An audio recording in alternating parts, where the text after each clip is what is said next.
Hello students, welcome to my YouTube channel सेफी physics. आज हम कॉन्सेप्ट समझते हैं कैपेसिटर को। तो कैपेसिटर एक डिवाइस है, a device use to store an electric charge. तो इलेक्ट्रिक चार्ज को स्टोर करने वाला एक डिवाइस है, या हम कह सकते हैं कि इलेक्ट्रिक एनर्जी को स्टोर करने वाला एक डिवाइस है जिसको हम कैपेसिटर बोलते हैं। इसमें आप जो चार्ज या एनर्जी स्टोर कर रहे हैं उसको हम बाद में इस्तेमाल कर सकते हैं। ठीक है, जब लाइट नहीं होगी तो तब यूज कर सकते हैं उसको हम। ठीक है, तो लाइट में इसको चार्ज करके बाद में इस्तेमाल किया जा सकता है। ये कैपेसिटर होता है। चलिए, इसके बाद इलेक्ट्रिक कैपेसिटेंस। इलेक्ट्रिक कैपेसिटेंस क्या होता है? The ratio of the change in an electric charge in a system to the corresponding change in its electric potential is called electric capacitance. It is denoted by C। ठीक है, तो फॉर्मूले की form में कैसे हम इसको समझेंगे वो देख लेते हैं। तो C इक्वल टू होता है Q अपॉन V। तो Q यहाँ पर इलेक्ट्रिक चार्ज है, V यहाँ पर इलेक्ट्रिक पोटेंशियल है। तो दोनों का जो रेशो है, डिवाइड को क्या बोल देंगे यहाँ पर, ये रेशो बोल देंगे। तो दोनों का जो रेशो है उसे बोलते हैं इलेक्ट्रिक कैपेसिटेंस, और इसको फेरड में मापते हैं। ठीक है, तो यहाँ से हम देख सकते हैं कि C किस पे डिपेंड कर रहा है? एक चार्ज पे डिपेंड कर रहा है। Q की वैल्यू जितनी ज़्यादा होगी, ये प्रोपोर्शनल हो गया, C प्रोपोर्शनल टू Q। जितनी ज़्यादा Q की वैल्यू होगी C उतना ही ज़्यादा होगा, जितनी कम Q की वैल्यू होगी उतना ही C कम होगा। और पोटेंशियल अपोन में आ रहा है V। ठीक है, V क्या आ रहा है? अपोन में आ रहा है पोटेंशियल। तो ये C इनवर्सली प्रोपोर्शनल है V के।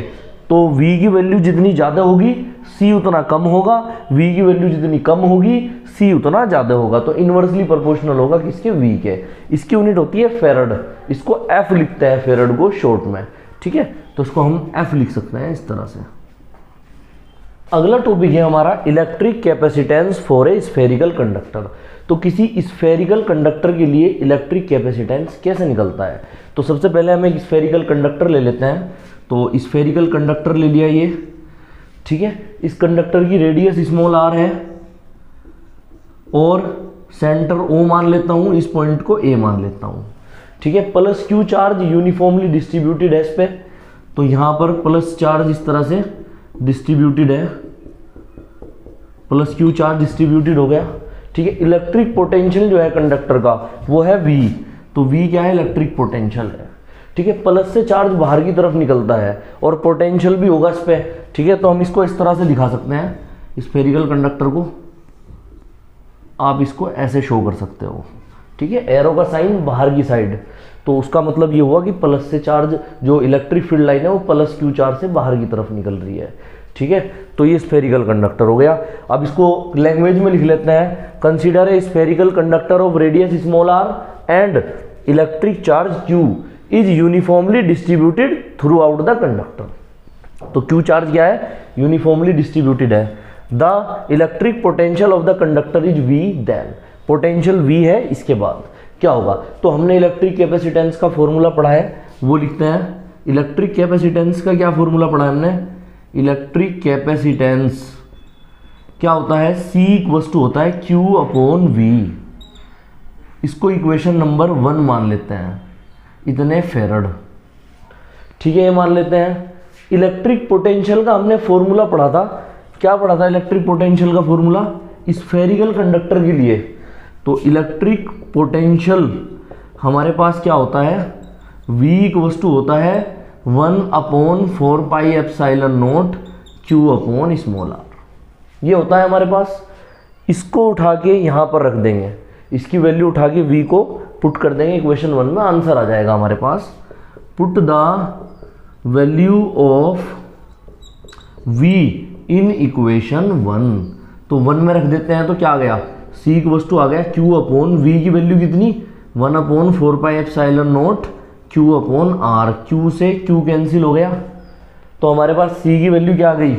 C इक्वल टू आ गया 4 पाई एप्सिलॉन नॉट R। ये ऊपर चला जाएगा थर्ड में, Q से Q 1 टाइम्स कैंसिल हो गया और इसकी मल्टीप्लाई थर्ड में हो जाएगी। तो इस तरह से ये आ गया हमारे पास आंसर, इतने फेरड। ठीक है, ये किसके लिए? एयर या वैक्यूम के लिए। तो इतना हो जाएगा ये फॉर एयर और वैक्यूम, फॉर एयर और वैक्यूम। लेकिन अगर यही बात हम किसी मीडियम के लिए लें तो डाइलेक्ट्रिक कांस्टेंट K लगा देंगे इसमें। तो फॉर मीडियम, किसी भी मीडियम के लिए, तो मीडियम के लिए क्या आ जाएगा, C=4πε0 KR। ये आ गया किसी भी मीडियम के लिए इतने फेरड। ठीक है, K क्या है यहाँ पर, डाइलेक्ट्रिक कांस्टेंट है जिसकी वैल्यू अलग अलग मीडियम के लिए अलग अलग होती है। तो K क्या है, डाइलेक्ट्रिक कांस्टेंट।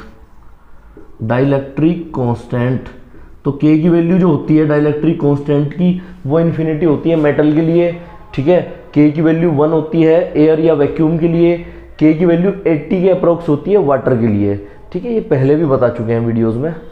इससे अगला टॉपिक है हमारा electric capacitance for a parallel plate capacitor. तो पैरेलल प्लेट कैपेसिटर का यूज चार्ज को स्टोर करने के लिए सबसे ज़्यादा किया जाता है। तो इसमें हम चार्ज स्टोर करते हैं जिसको बाद में यूज किया जाता है। ठीक है, तो पैरेलल प्लेट कैपेसिटर कैसे बनता है, दो प्लेट्स इस तरह से पैरेलल रखी जाती हैं जैसे कि इसका नाम भी है। ठीक है, तो दो प्लेट होती हैं, ये पॉजिटिवली चार्ज प्लेट होती है और ये निगेटिवली चार्ज प्लेट होती है। ठीक है, जो बैटरी होती है, बैटरी में पैरेलल प्लेट कैपेसिटर लगे होते हैं। बहुत सारे कैपेसिटर से मिलकर बनती है बैटरी, तो उसमें क्या लगे होते हैं, कैपेसिटर लगे होते हैं इस तरह से जो चार्ज को स्टोर करने का काम करते हैं बैटरी के अंदर। ठीक है, तो एक पॉजिटिवली चार्ज प्लेट और एक निगेटिवली चार्ज प्लेट, और ये स्मॉल r डिस्टेंस पे सेपरेटेड हैं दोनों की दोनों। ये +Q, ये -Q। ये फर्स्ट प्लेट है, ये हमारे पास सेकंड प्लेट है। इसकी सरफेस चार्ज डेंसिटी है +σ, इसकी है -σ। +Q चार्ज हमें बाहर से दिया जाता है इलेक्ट्रिक करंट की फॉर्म में। तो यहाँ से चार्ज क्या दिया गया है, बाहर से दिया गया है Q। ठीक है, और -Q चार्ज जो होता है वो अर्थड किया जाता है, तो अर्थ से उसको अर्थ करके हम लेते हैं। तो अर्थ करके हम इसको -Q चार्ज दे देते हैं, ये कर दिया इधर अर्थ। ठीक है, area of the plates is A। दोनों प्लेट इक्वल एरिया की है, A इनका एरिया है। तो लैंग्वेज लिख लेते हैं इसके बाद। Consider a parallel plate capacitor formed by two oppositely charge plate +Q and -Q with surface charge densities +σ and -σ are separated by a distance of small r. The area of the plate is A then. ठीक है, तो language diagram को देख के हमने इसमें language लिख ली, उसके बाद इसका डेरिवेशन करना है। तो डेरिवेशन कैसे करना है, सबसे पहले इलेक्ट्रिक कैपेसिटेंस जैसे हमने पहले किया था, सबसे पहले क्या करते हैं, इलेक्ट्रिक कैपेसिटेंस का फॉर्मूला लिख लेते हैं यहाँ पर, C=Q/V। ये हमने पहले भी किया था, इक्वेशन नंबर 1 डाल लेते हैं, इतने फेरड। सबसे पहले ये वर्क कर लिया हमने इसमें। इसके बाद क्या करना है, V की वैल्यू निकालनी है। तो V की वैल्यू निकालने के लिए क्या करते हैं, देखो यहाँ पर E की वैल्यू, E से V निकालेंगे यहाँ पर। तो इलेक्ट्रिक फील्ड इंटेंसिटी, जो इलेक्ट्रिक फील्ड इंटेंसिटी है, फील्ड इंटेंसिटी, उसका क्या फॉर्मूला होता है इलेक्ट्रिक फील्ड इंटेंसिटी का, उसका फॉर्मूला होता है E=σ/ε0।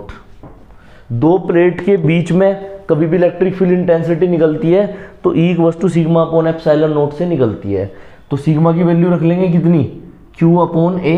सरफेस चार्ज डेंसिटी क्या होता है, चार्ज अपॉन एरिया। तो सिग्मा की वैल्यू हमने रख ली यहाँ पर Q/A, ε0 ऑलरेडी था। E की एक वैल्यू आ गई हमारे पास। इसी तरह से E की दूसरी वैल्यू निकाल लेंगे, इसको इक्वेशन नंबर डाल देते हैं 2। ठीक है, एक और फॉर्मूला लगाते हैं इलेक्ट्रिक फील्ड इंटेंसिटी का। इलेक्ट्रिक फील्ड इंटेंसिटी,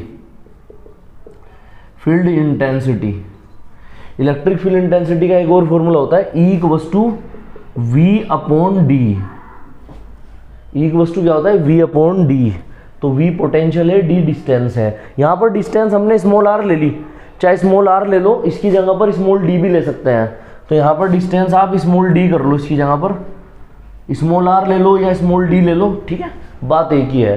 तो ये E=V/d कर लिया हमने यहाँ पे। इसको इक्वेशन नंबर 3 मान लेते हैं।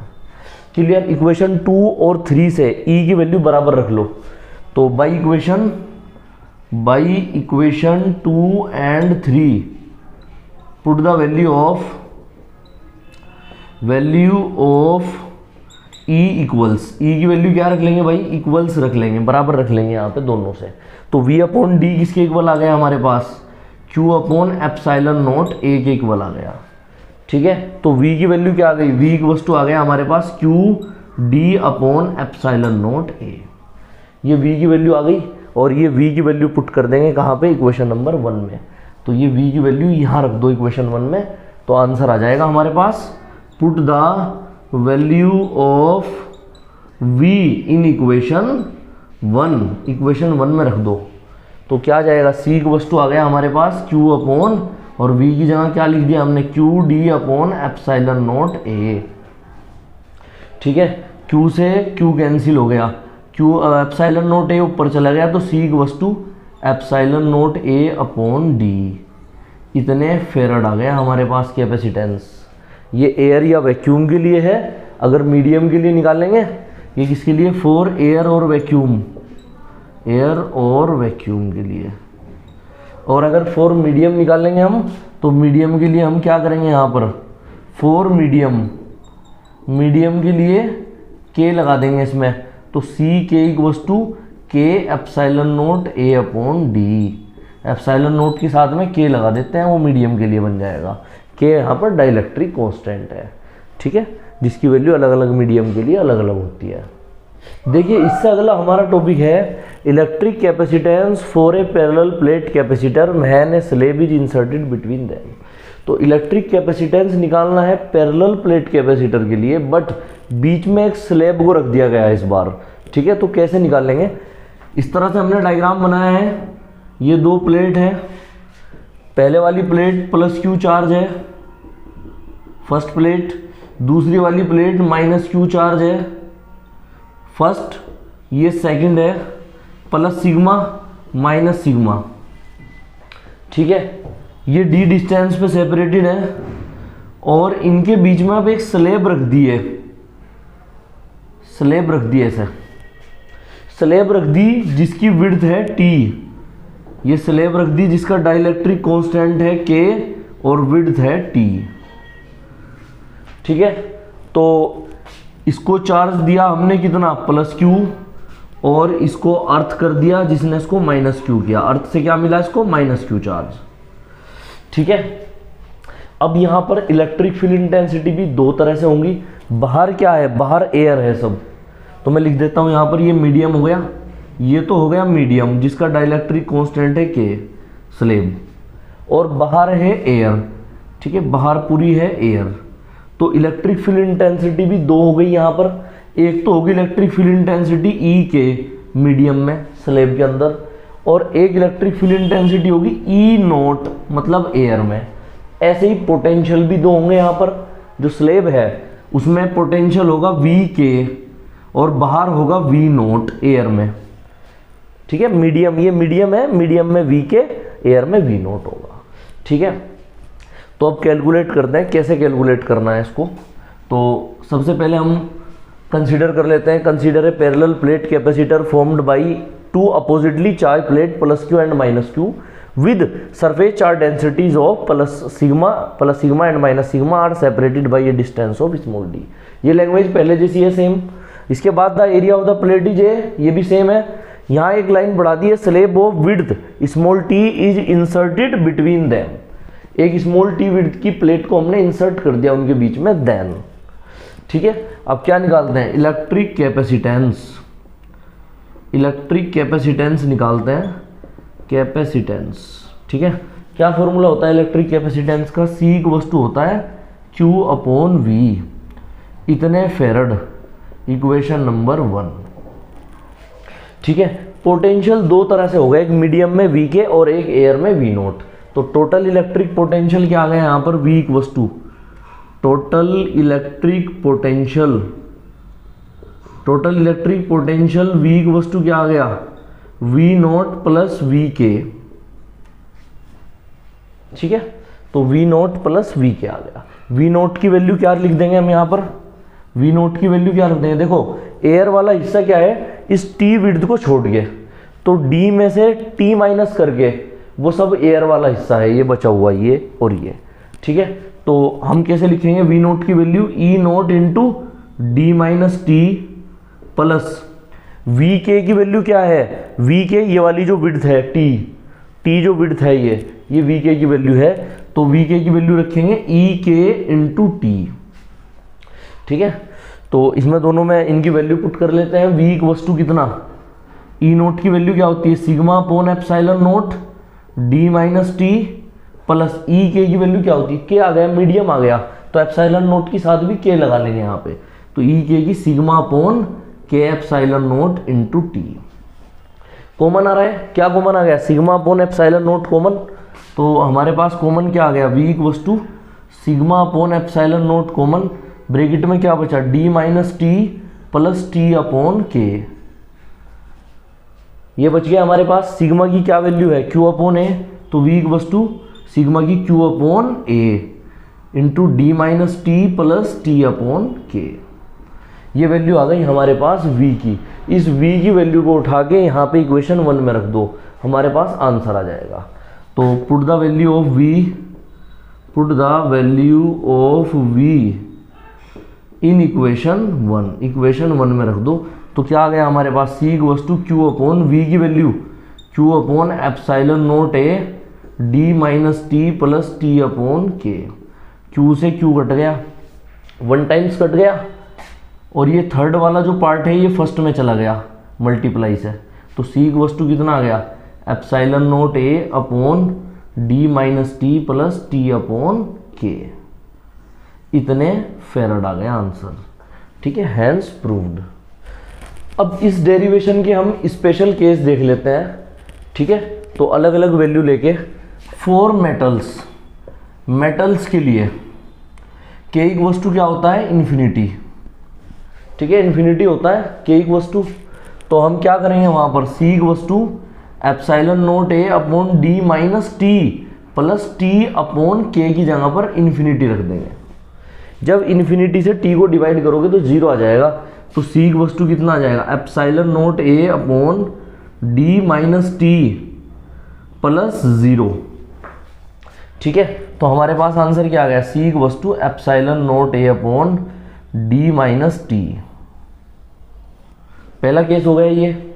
सेकंड केस हमारे पास, दूसरा केस सेकंड, फॉर एयर और वैक्यूम, एयर या वैक्यूम के लिए, एयर या वैक्यूम के लिए k की वैल्यू क्या होती है, 1, तो k की वैल्यू 1 रख के देखेंगे यहाँ पर, तो c इक्वल्स टू कितना, epsilon note a upon D minus T plus T upon 1, k की वैल्यू 1 रख दी, तो c इक्वल्स टू कितना, epsilon note a upon D minus T plus T, आ गया नहीं, t से t कैंसिल, तो c इक्वल्स टू आ गया epsilon note a upon D, इतने फेरड आ गया। ठीक है, ये आ गया।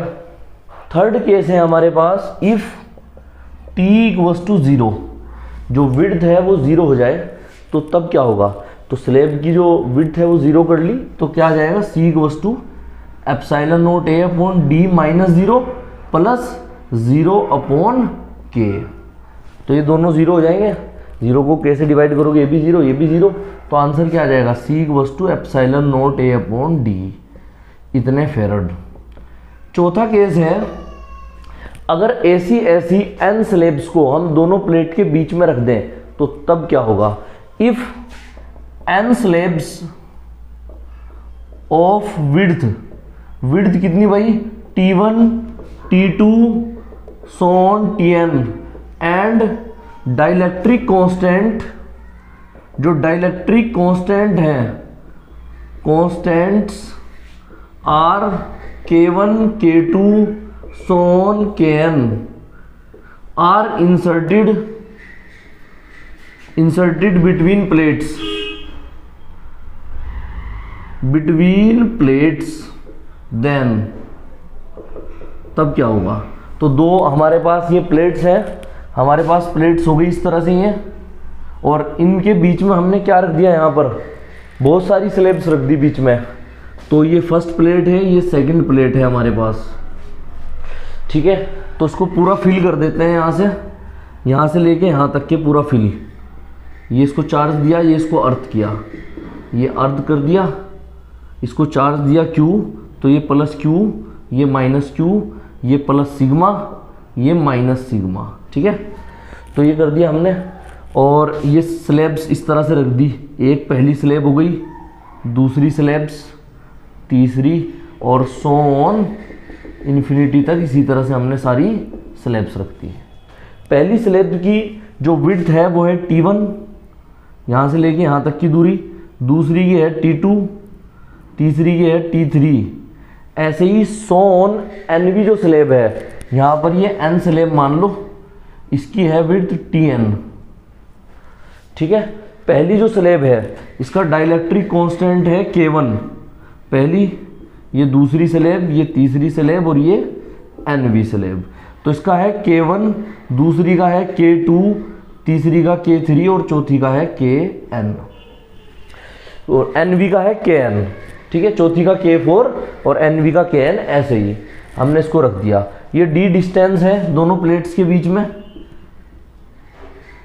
ठीक है, अब देखो यहाँ पे समझने वाली बात ये है, जो T है वहाँ पर हम T रखते थे, उसकी जगह पर यहाँ पर क्या आ जाएगा, T की वस्तु कितना आ जाएगा, T1 plus T2 plus so on plus Tn, ये आ जाएगा या नहीं। और ये T उसकी जगह पर आ गया सबको ऐड करके। और जो हम T अपॉन K रखते थे, T अपॉन K की जगह पर आ जाएगा T1 upon K1, T2 upon K2 plus so on plus Tn upon Kn, ये आ जाएगा। तो दोनों टर्म्स को चेंज कर देंगे यहाँ पर। तो C का फॉर्मूला बन जाएगा हमारे पास epsilon note A upon D minus T की जगह पर T1 plus T2 plus so on plus Tn plus T upon K की जगह T1 upon K1 plus T2 upon K2 plus so on plus Tn upon Kn। ठीक है, ये बन गया इस तरह से हमारे पास फॉर्मूला, इतने फेरड। ठीक है, अगर यहाँ पर ध्यान से देखा जाए तो ये T सबको ऐड करके आ रहा है, इन सबको ऐड करके क्या आ रहा है, T आ रहा है। तो यहाँ पर हम ये भी कह सकते हैं कि D जो है वो T के इक्वल है। D और T क्या है यहाँ पर, इक्वल है। तो हम ये कह सकते हैं कि D, बिकॉज D की वस्तु किसके इक्वल है, T के।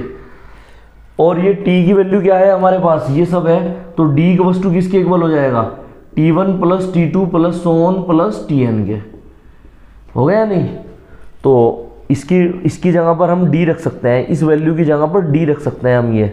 तो इस वैल्यू की जगह पर जब आप D रखोगे तो आंसर क्या आ जाएगा, C की वस्तु epsilon note A upon D minus इसकी जगह पर D। ठीक है, ये T की वैल्यू है और D और T बराबर है दोनों, क्योंकि ये डिस्टेंस D ले रखी है हमने और T जो है वो भी यहाँ से यहाँ तक की डिस्टेंस T है। तो D की वस्तु T लिख सकते हैं हम या नहीं। तो इसकी जगह पर हमने D लिख लिया plus T1 upon K1 plus T2 upon K2 plus so on plus Tn upon Kn। तो D से D कैंसिल, C की वस्तु epsilon note A upon T1 upon K1 plus T2 upon K2 plus so on plus Tn upon Kn। इसको हम ऐसे भी लिख सकते हैं, इतने फेरड। ठीक है, तो ये हमारे पास स्पेशल केस आ गए। हमारा अगला टॉपिक है सीरीज एंड पैरेलल कॉम्बिनेशन। तो सबसे पहले सीरीज कॉम्बिनेशन पढ़ते हैं कैपेसिटेंसिस का। तो कैसे हम सीरीज कॉम्बिनेशन में जोड़ सकते हैं कैपेसिटेंसिस को। ठीक है, तो बहुत सारे कैपेसिटेंसिस जोड़ते हैं उसमें सीरीज में। तो यहाँ पर हम 3 कैपेसिटेंसिस को लेकर देखते हैं सीरीज कॉम्बिनेशन में।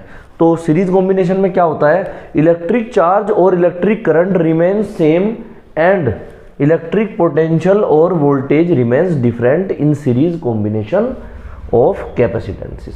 तो इलेक्ट्रिक चार्ज या करंट तो क्या रहता है, सेम रहता है, और इलेक्ट्रिक पोटेंशियल या जिसको हम वोल्टेज बोलते हैं वो रहता है डिफरेंट, मतलब उसकी वैल्यू अलग अलग होती है। Consider 3 कैपेसिटेंसीज C1, C2 and C3 of same electric charge Q। तो 3 कैपेसिटेंसीज ले लिए C1, C2, C3 जिसका सेम इलेक्ट्रिक चार्ज है Q, are connected in series, series में कनेक्टेड है। The electric potential of the capacitances are V1, V2 and V3 then. तो सबसे पहले डायग्राम को देख लेते हैं कैपेसिटेंस का। ये क्या होता है, सिंबल होता है कैपेसिटेंस पहला, ये हो गया हमारे पास सेकंड और ये हो गया हमारे पास थर्ड। ठीक है, फर्स्ट सेकंड थर्ड 3 कैपेसिटेंस ले लेते हैं। इसका है C1, इसका है C2 और इसका है C3। तीनों के तीनों सीरीज में कनेक्टेड है। चार्ज, इसका चार्ज Q, इसका भी Q और इसका भी Q। चार्ज तीनों का क्या है, सेम है। पोटेंशियल अलग अलग होगा सीरीज में, इसका V1 होगा, इसका V2 होगा और इसका V3 होगा। ठीक है, तो सबसे पहले हम देखते हैं इसका फॉर्मूला कैसे निकालते हैं। तो टोटल इलेक्ट्रिक पोटेंशियल कैसे निकलता है, टोटल इलेक्ट्रिक पोटेंशियल कैसी क्वांटिटी है, स्केलर, तो डायरेक्टली जोड़ के सम कर देंगे। ठीक है, तो डायरेक्टली ऐड कर देंगे इसको, तो क्या निकल जाएगा, potential V equals to V1 plus V2 plus V3, ऐसे जोड़ दिया, इक्वेशन नंबर 1 डाल दो इसे। कैपेसिटेंस का क्या फॉर्मूला हमने पढ़ा है, हमने पढ़ा है C इक्वल्स टू होता है Q अपॉन V, तो V को ऊपर ले आओ इधर और C को नीचे ले आओ, तो V इक्वल्स टू क्या हो जाएगा, Q upon C, V equals to क्या हो जाएगा, Q अपॉन C। तो यहाँ पर V1 की वैल्यू क्या आ जाएगी, V1 Q तो सेम रहेगा अपॉन C1, V2 की वैल्यू Q सेम रहेगा अपॉन C2, V3 की वैल्यू Q सेम रहेगा अपॉन C3। ठीक है, Q सब में सेम है। इन चारों वैल्यू को V की, V1 की, V2 की, V3 की इक्वेशन 1 में रख दो, तो इक्वेशन 1 में रख देंगे, put the value of V1, V2 and V3 in equation 1। तो ये डिफरेंट था, वोल्टेज क्या था यहाँ पर, डिफरेंट था तीनों के लिए, तो डिफरेंट वाली टर्म हमेशा जुड़ेगी इसमें, तो डिफरेंट का सम करके निकाल लिया हमने, तीनों अलग अलग थे, तीनों को जोड़ के V आ गया, इसमें इन तीनों की वैल्यू रख दी हम, तो तीनों की वैल्यू रख देंगे हम, क्या आ जाएगा, Q अपॉन C, V1 की जगह Q upon C1, Q upon C2, Q upon C3, Q common आ गया यहाँ पे, तो Q कॉमन आ गया, तो 1 upon C1, 1 upon C2, 1 upon C3, Q से Q कट गया, 1 टाइम्स कट गया, तो 1 अपॉन C इक्वल्स टू किसके इक्वल आ गया, 1 upon C equals to 1 upon C1 plus 1 upon C2 plus 1 upon C3। तो रेसिप्रोकल का जो सम है तीनों कैपेसिटेंस के, ठीक है, वो इक्विवेलेंट कैपेसिटेंस के रेसिप्रोकल के इक्वल है। ठीक है, तो इसका रेसिप्रोकल क्या हो गया, तो हम ऐसे लिख सकते हैं, the reciprocal of equivalent capacitance is equal, किसके इक्वल है भाई, capacitance is equal to the sum of the reciprocal of all capacitances, सभी कैपेसिटेंसिस के रेसिप्रोकल के सम के इक्वल है इक्विवेलेंट कैपेसिटेंस का रेसिप्रोकल। ये इक्विवेलेंट कैपेसिटेंस आ गया यहाँ पे हमारे पास। ठीक है, तो इस तरह से हम इसमें फॉर्मूला फाइंड आउट कर सकते हैं सीरीज कॉम्बिनेशन में। इससे अगला कॉम्बिनेशन है हमारा इलेक्ट्रिक कैपेसिटेंसिस इन पैरेलल। तो पैरेलल में इलेक्ट्रिक कैपेसिटेंसिस को लेना है। इलेक्ट्रिक चार्ज और current remains different and electric potential remains same in parallel combination of capacitances. तो इलेक्ट्रिक चार्ज या करंट क्या रहेगा, डिफरेंट रहेगा, मतलब उसकी वैल्यू अलग अलग रहेगी सभी कैपेसिटेंसिस के लिए, जबकि इलेक्ट्रिक पोटेंशियल या वोल्टेज क्या रहेगा, सेम रहेगा सभी कैपेसिटेंसिस के लिए। ठीक है, तो consider 3 capacitances of C1, C2 and C3 with same electric potential V। तो 3 कैपेसिटेंसिस हैं C1, C2 और C3 जिसका सेम इलेक्ट्रिक पोटेंशियल है V, are connected in parallel, parallel में कनेक्टेड है। The electric charge of the capacitances are Q1, Q2 and Q3। तो electric charge क्या है कि तीनों के अलग अलग हैं, Q1, Q2 और Q3 हैं। देन तो यहाँ पर इस तरह से हम 3 कैपेसिटेंसिस ले लेते हैं। ये पहला हो गया, ये दूसरा हो गया और ये तीसरा हो गया। इस तरह से इनको पैरेलल में हमने ऐड कर लिया, ऐसे पैरेलल में ऐड कर लो। ठीक है, इसका C1 है, इसका C2 है, इसका C3 है। पोटेंशियल V सेम है, इसका भी V है, इसका भी V है और इसका भी V है। चार्ज भी अलग अलग है, इस पे चार्ज है Q1, इस पे क्या चार्ज है Q2, इस पे है Q3। ठीक है, तो अब डिफरेंट क्या हुआ, डिफरेंट है चार्ज Q1, Q2, Q3, तो सम होगा चार्ज का इस बार। ठीक है, तो डिफरेंट चीज का ही सम होता है। तो टोटल इलेक्ट्रिक चार्ज, तो टोटल इलेक्ट्रिक चार्ज क्या आ गया, Q equals to Q1 plus Q2 plus Q3, equation number 1। ठीक है, कैपेसिटेंस का क्या फॉर्मूला है, C इक्वल्स टू होता है Q अपॉन V। तो तो Q इक्वल्स टू हो गया CV।